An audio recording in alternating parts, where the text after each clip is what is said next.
जोहार नमस्कार। झारखंड समेत देश दुनिया की तमाम बड़ी खबरों में से कुछ प्रमुख खबरों पर आइए नजर डालते हैं। जोहार दर्शकों, स्वागत है आपका आज के ताज़ा समाचार बुलेटिन में। हम आपके लिए लेकर आए हैं झारखंड और देश दुनिया की बड़ी एवं महत्वपूर्ण खबरें। तो चलिए बिना देर किए शुरू करते हैं। सबसे पहले बात झारखंड की। देश के 50 महिला अधिकार कार्यकर्ताओं, सामाजिक कार्यकर्ताओं और वकीलों ने भारत निर्वाचन आयोग (ECI) को पत्र लिखकर विशेष गहन पुनरीक्षण के दौरान बड़ी संख्या में महिलाओं, ट्रांसजेंडर लोगों और हाशिए के समुदायों के नाम मतदाता सूची से बाहर होने की आशंका जताते हुए तुरंत हस्तक्षेप की अपील की है। पहचान व सामाजिक परिस्थितियों को समझने का आग्रह। पत्र में कहा गया है कि केवल पिता या पति के दस्तावेजों पर निर्भरता और ट्रांसजेंडर समुदाय के नाम, फोटो या जेंडर के दस्तावेजों में मिसमैच के कारण कई पात्र लोग छूट रहे हैं। इसलिए आधार कार्ड, राशन कार्ड के साथ साथ विवाह कार्ड, स्कूल रिकॉर्ड और ट्रांसजेंडर आईडी जैसे अन्य दस्तावेजों को भी मान्यता दी जानी चाहिए। प्रक्रिया को सरल और जेंडर संवेदनशील बनाने की मांग। संगठनों ने SIR की समय सीमा बढ़ाने, पंचायत स्तर पर जेंडर संवेदनशील हेल्प डेस्क स्थापित करने और मतदाता सूची से नाम हटने पर उसे दोबारा जोड़ने के लिए कम से कम 1 वर्ष का अतिरिक्त समय व आसान व्यवस्था देने की मांग की है। झारखंड उत्पाद सिपाही भर्ती परीक्षा प्रश्न पत्र लीक मामले में अब हवाला कनेक्शन सामने आया है, जिसमें मुख्य आरोपी अतुल वत्स को प्रश्न पत्र के नाम पर 3 लाख रुपए भेजे गए थे। इस रकम को पटना में प्राप्त कराने और अभ्यर्थियों का नेटवर्क तैयार करने में फरार आरोपी व वाहन मालिक सोनू शर्मा की मुख्य भूमिका रही है। पुलिस जांच और कॉल डिटेल रिकॉर्ड (CDR) से पुष्टि हुई है कि सोनू शर्मा घटना के समय मौके पर मौजूद था और लगातार अन्य आरोपियों व अभ्यर्थियों के संपर्क में था। रिम्स जमीन घोटाले में ACB की जांच के दौरान प्रॉपर्टी डीलर प्रमोद कुमार महतो को मुख्य साजिशकर्ता और मास्टरमाइंड पाया गया है, जिसने गवाह सुनमति देवी के नाम पर दर्ज सरकारी जमीन को अवैध रूप से बेचने में सहयोग किया था। फर्जी दस्तावेज और धोखाधड़ी। जांच में सामने आया है कि इस घोटाले के लिए वार्ड पार्षद के फर्जी हस्ताक्षर से वंशावली तैयार की गई थी। साथ ही प्रमोद कुमार पर पटना की कामिनी रंजन से 45.72 लाख रुपए की धोखाधड़ी करने और चेक बाउंस होने का भी मामला दर्ज है। समन के बाद भी आरोपी फरार। इस मामले में ACB पूर्व में बिल्डर सहित कई आरोपियों को जेल भेज चुकी है, लेकिन लगातार कई समन जारी होने के बावजूद मुख्य आरोपी प्रमोद कुमार महतो अब तक पूछताछ के लिए उपस्थित नहीं हुआ है। हेमंत सोरेन सरकार के वित्त मंत्री राधाकृष्ण किशोर ने अतिरिक्त गाड़ी की मांग पर सुनवाई न होने और उनके विभाग के संयुक्त सचिव द्वारा उनके आप सचिव को एक गाड़ी वापस करने का नोटिस दिए जाने से नाराज होकर अपनी पूरी पुलिस सुरक्षा और गाड़ियां DGP को वापस लौटा दी हैं। अपनी ही सरकारों के लिए रहे हैं सिरदर्द। अपनी शर्तों पर राजनीति करने वाले राधाकृष्ण किशोर चाहे भाजपा की रघुवर सरकार में मुख्य सचेतक रहे हों या विपक्ष में, उन्होंने बेलगाम नौकरशाही, पेपर लीक और स्थानीय नीति जैसे मुद्दों पर हमेशा अपनी ही सरकार को कटघरे में खड़ा किया है। ब्यूरोक्रेसी से सीधी टक्कर। वर्तमान हेमंत सोरेन सरकार में वित्त मंत्री बनने के बाद भी उनका बागी मिजाज नहीं बदला और सुरक्षा के मुद्दे पर अपने आत्मसम्मान को ठेस पहुंचने के कारण उन्होंने सीधे सरकार की ब्यूरोक्रेसी से मोर्चा ले लिया है। जीवित महिला को कागजों में मृत घोषित किया। गढ़वा जिले के मेराल प्रखंड की शांति कुंवर को सरकारी लापरवाही के कारण दस्तावेजों में मृत मानकर पिछले 4 साल से उनकी विधवा पेंशन बंद कर दी गई थी। जनसुनवाई में उपायुक्त से गुहार। बुजुर्ग महिला ने उपायुक्त पशुपतिनाथ मिश्रा की जनसुनवाई में उपस्थित होकर न्याय की मांग की, जिसके बाद उपायुक्त ने मामले की जांच कर पेंशन तुरंत बहाल करने के निर्देश दिए। जनसुनवाई के दौरान अन्य ग्रामीणों ने भी जमीन अधिग्रहण का मुआवजा न मिलने, जर्जर सड़कों की मरम्मत और बाल आशीर्वाद योजना का लाभ न मिलने जैसी गंभीर समस्याएं उठाईं। झारखंड हाई कोर्ट के जस्टिस दीपक रोशन की अदालत ने अस्पतालों में पिछले 17-18 वर्षों से संविदा पर कार्यरत 17 ANM के नियमितीकरण मामले में JSSC से विस्तृत जवाब मांगा है। अदालत ने अंतरिम राहत देते हुए आदेश दिया है कि याचिका पर अंतिम फैसला आने तक किसी भी प्रार्थी ANM को नौकरी से नहीं हटाया जाएगा और उनके मासिक वेतन का नियमित भुगतान किया जाएगा। प्रार्थियों के अधिवक्ता ने दलील दी है कि JSSC की जटिल नॉर्मलाइजेशन प्रक्रिया के कारण ये अनुभवी कर्मी परीक्षा में सफल नहीं हो सकी, इसलिए इनके लंबे अनुभव को देखते हुए पदों को सीधे स्थायी किया जाना चाहिए। मानसून के कारण गुमला और झारखंड के अन्य जिले में सुरक्षित स्थानों की तलाश में निकलने वाले सांपों का खतरा बढ़ गया है, जिनमें कॉमन इंडियन करत, रसल वाइपर और स्पेक्टिकल कोबरा जैसी प्रजातियां अत्यधिक जहरीली और जानलेवा हैं। जहरीले सांपों का सिर तिकोना होता है, लेकिन सर्पदंश की स्थिति में अंधविश्वास या झाड़ फूंक के चक्कर में पड़े बिना मरीज को तुरंत अस्पताल ले जाना चाहिए, क्योंकि वहां एंटीस्नेक वेनम पर्याप्त मात्रा में उपलब्ध है। अगर सांपों को छेड़ा या उकसाया न जाए तो वे आत्मरक्षा में हमला नहीं करते और खेतों में चूहों का शिकार करके प्राकृतिक रूप से फसलों की रक्षा करने वाले किसानों के सच्चे मित्र साबित होते हैं। गुमला जिले के ग्रामीण इलाकों में आपातकालीन स्वास्थ्य सेवाएं चरमराने से घाघरा और पालकोट में समय पर 108 एम्बुलेंस न मिलने के कारण 2 युवकों की तड़प कर मौत हो गई।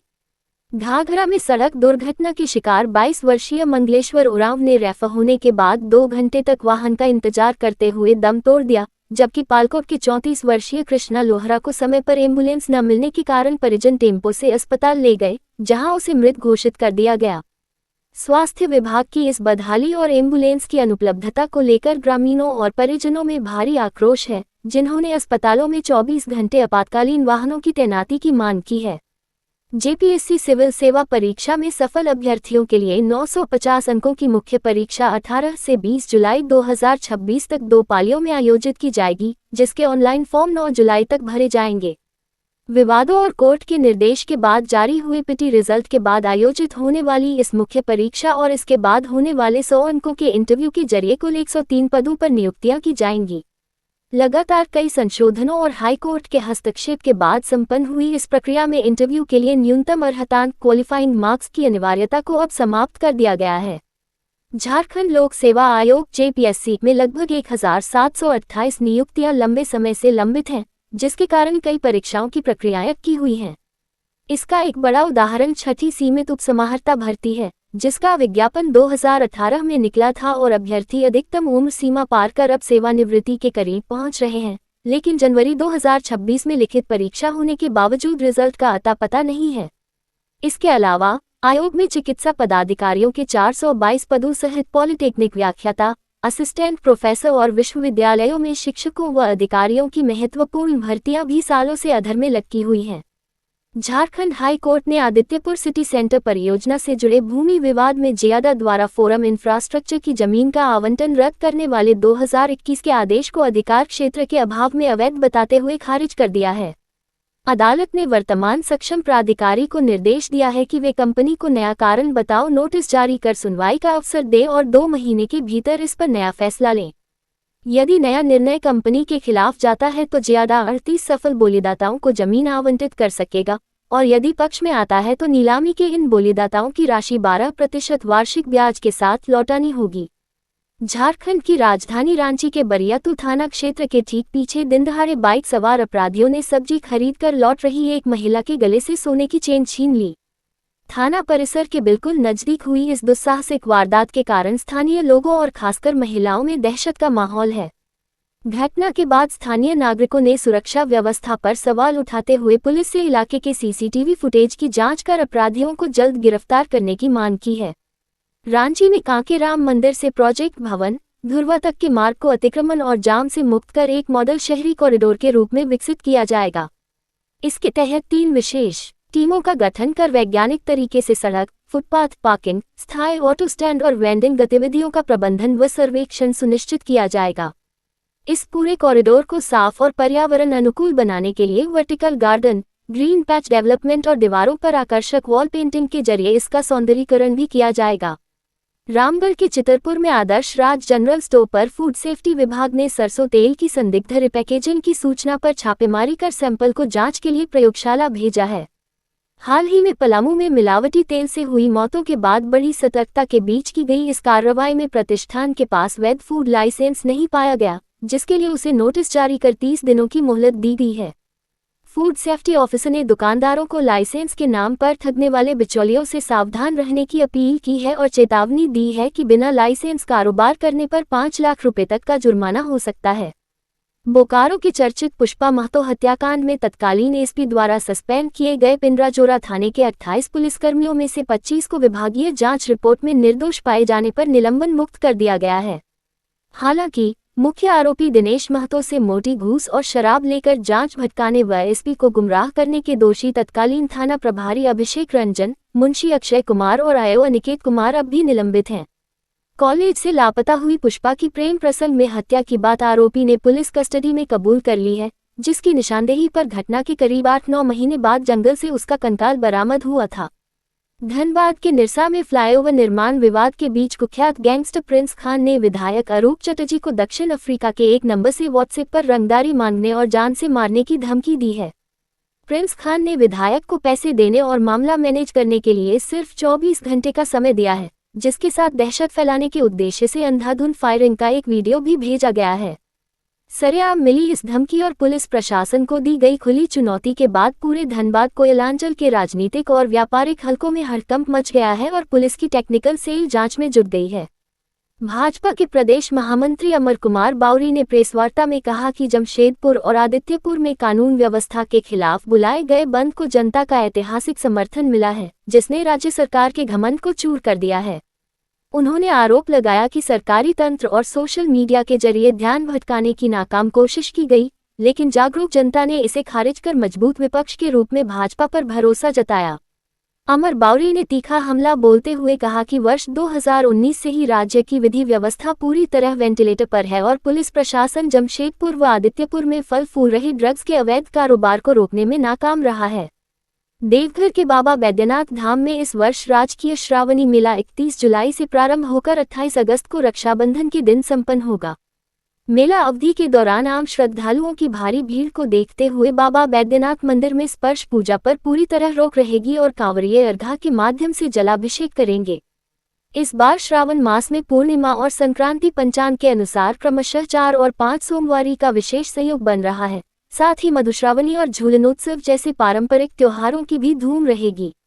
गिरिडीह में विशेष गहन पुनरीक्षण SIR 2026 के पहले दिन मतदाता सत्यापन के लिए गई महिला BLO रूबी प्रवीण के साथ धक्का मुक्की, मारपीट और मोबाइल छीनने का मामला सामने आया है। हुटी बाजार के कुंजरा मोहल्ला में हुई इस घटना को अंजाम देने का आरोप स्थानीय निवासी मोहम्मद फयाज और उसके बेटे पर लगा है। इस घटना के विरोध में एकजुट होकर महिला BLO ने नगर थाना में लिखित शिकायत दर्ज कराते हुए आरोपियों पर कड़ी कार्रवाई और चुनावी कार्य के दौरान सुरक्षा की मांग की है। झारखंडी जनता और शिक्षा विभाग की असली तस्वीर बदहाल। सिमडेगा के बानो प्रखंड स्थित हल्दीबिड़ा गांव का प्राथमिक विद्यालय भवन पूरी तरह जर्जर हो चुका है, जिसकी छत से लगातार प्लास्टर और मलबा गिरने के कारण बच्चों की सुरक्षा पर गंभीर खतरा मंडरा रहा है। शिक्षा विभाग को कई बार आवेदन देने के बाद भी कोई ठोस कार्रवाई न होने पर ग्रामीणों ने बच्चों की पढ़ाई जारी रखने के लिए श्रमदान कर पेड़ों की डालियों, फूस और तिरपाल से एक अस्थायी कक्षा का निर्माण किया है। ग्रामीणों ने जिला प्रशासन और जनप्रतिनिधियों से बच्चों के सुरक्षित भविष्य के लिए अविलंब नए विद्यालय भवन की स्वीकृति देने और निर्माण कार्य शुरू कराने की मांग की है। अब देखिए राष्ट्रीय सुर्खियां। ईरान के दिवंगत सर्वोच्च नेता अयातुल्ला अली खामेनेई और इजरायली हमले में मारे गए उनके परिजनों के अंतिम संस्कार की तैयारियां तेहरान में तेज हो गई हैं, जिसमें लाखों लोगों के शामिल होने का अनुमान है। उनके ताबूत पर अन्याय के खिलाफ बलिदान का प्रतीक या हुसैन लिखा लाल झंडा रखा गया है और सरकार इस आयोजन को हालिया युद्ध के बाद जनता का समर्थन व एकजुटता दिखाने के एक बड़े अवसर के रूप में देख रही है।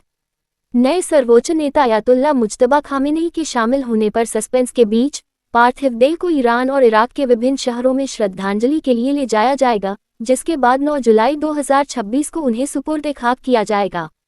भारत और जापान के बीच सालाना शिखर सम्मेलन कूटनीति से आगे बढ़कर सुरक्षा, अर्थव्यवस्था, सेमीकंडक्टर सप्लाई चेन और स्वच्छ ऊर्जा जैसे कई क्षेत्रों में एक मजबूत व संस्थागत साझेदारी में बदल गया है। जापानी प्रधानमंत्री सनाए ताकाइची के हालिया भारत दौरे जुलाई 2026 के पीछे हिंद प्रशांत इंडो पैसिफिक क्षेत्र में चीन के बढ़ते प्रभाव व क्षेत्रीय दबाव के खिलाफ एक व्यावहारिक सुरक्षा संतुलन बनाना और क्वाड को मजबूत करना मुख्य रणनीतिक कारण है। हालांकि दोनों देशों के बीच व्यापारिक असंतुलन और परियोजनाओं की धीमी गति जैसी कुछ सीमाएं भी हैं, फिर भी प्राचीन सांस्कृतिक जुड़ाव और गहरा भरोसा इस तकनीकी आर्थिक साझेदारी को अनिश्चित वैश्विक माहौल में भी असाधारण मजबूती प्रदान करता है। ई-रिक्शा चालकों की बढ़ती शिकायतों के बाद केंद्र सरकार के इलेक्ट्रॉनिक्स और सूचना प्रौद्योगिकी मंत्रालय मेटी ने गूगल और एप्पल को बैटरी से छेड़छाड़ करने वाले बैड BMS और स्मार्ट BMS सहित 7 ऐप्स को अपने स्टोर से हटाने का निर्देश दिया है। इन ऐप्स का दुरुपयोग इलेक्ट्रिक वाहनों की बैटरी को निष्क्रिय करने और उनके संचालन में हस्तक्षेप करने के लिए किया जा रहा था, जिससे वाहन अचानक बंद होने से चालकों और यात्रियों की सुरक्षा खतरे में पड़ गई थी। मंत्रालय की सचिव एस कृष्णन के अनुसार 2 संदिग्ध ऐप्स को हटा दिया गया है और ऐप स्टोर्स को भविष्य में ऐसे नुकसानदायक ऐप्स के प्रति उचित सावधानी व सतर्कता बरतने को कहा गया है। बिहार के मुख्यमंत्री सम्राट चौधरी ने भारत नेपाल सीमा की सुरक्षा और विकास कार्यों को लेकर एक उच्च स्तरीय समीक्षा बैठक की। बैठक में मुख्यमंत्री ने सीमावर्ती इलाकों में गैरकानूनी गतिविधियों, तस्करी, आर्थिक अपराधों और संदिग्ध गतिविधियों पर कड़ी निगरानी रखने के कड़े निर्देश दिए।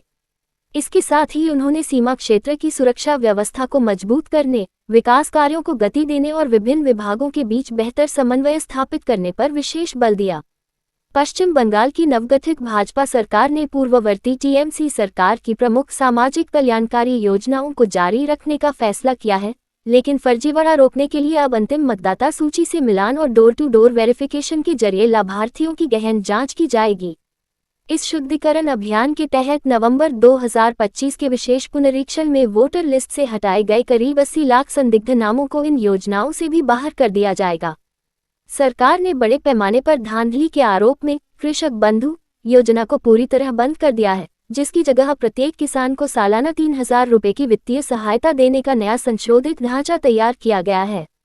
तृणमूल कांग्रेस के राष्ट्रीय महासचिव अभिषेक बैनर्जी ने पश्चिम बंगाल सरकार की एसटीएफ और सीआईडी पर राजनीतिक प्रताड़ना का आरोप लगाते हुए कहा है कि उनके करीब 25 सहयोगियों को बिना उचित प्रक्रिया के प्रताड़ित किया जा रहा है। उन्होंने एक्स पर पोस्ट कर दावा किया कि उनके करीबियों और परिवार पर उनके खिलाफ झूठा बयान देने का दबाव बनाया जा रहा है तथा मुख्यमंत्री पर निशाना साधते हुए इसे राजनीतिक प्रताड़ना का सबसे बुरा उदाहरण बताया है। अभिषेक बैनर्जी ने स्पष्ट किया है कि वे इस तरह की दमनात्मक कार्रवाई से डरने वाले नहीं हैं और अपनी आखिरी सांस तक झुकने के बजाय इसके खिलाफ लड़ते रहेंगे। ये थी आज की बड़ी खबरें। अगर आप ऐसे ही अपडेट्स पाना चाहते हैं तो हमारे YouTube चैनल को सब्सक्राइब करें, फेसबुक पेज को लाइक करें और इस वीडियो को लाइक एवं शेयर जरूर करें। फिर मिलेंगे अगले बुलेटिन में। तब तक के लिए जोहार और नमस्ते। कैसी लगी आपको हमारी ये खबर, ये हमें कमेंट बॉक्स में लिखकर ज़रूर से बताएं और ऐसे ही नवीनतम ताज़ा अपडेट्स, खास खबरों से रूबरू बने रहने के लिए बने रहें हमारे संग। कैमरा के पीछे से मेरा सहयोग कर रहे अजय महतो, आनंद चौहान के साथ मैं यजत पिंटू रांची।